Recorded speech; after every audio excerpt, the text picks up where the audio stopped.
বন্ধুরা, আমি চুমকির হেসেলে আপনাদের সবাইকে জানাই স্বাগত।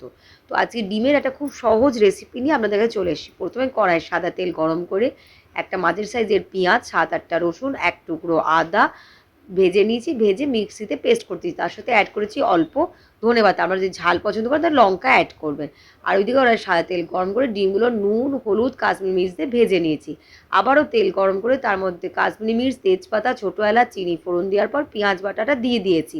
আর এদিকে আরেকটা মশলা অ্যাড করে, যেটা হচ্ছে দারচিনি, ৭-৮টা কাজু, অল্প একটু গোলমরিচ, ওটা আর তোমার ছোটো এলাচ ভালো করে পেস্ট করে সেটাও এর মধ্যে দিয়ে দিয়েছি। দিয়ে ভালো করে কষিয়ে নিয়ে আন্দাজ মতো নুন, অল্প জল আর ভাজা ডিমগুলোকে দিয়ে একটু ফুটতে দিয়েছি। যখন এটা মাখো মাখো একটু হয়ে আসবে গ্রেভিটা, ওপর থেকে কসুরি মেথি ছড়িয়ে নামিয়ে নেবো।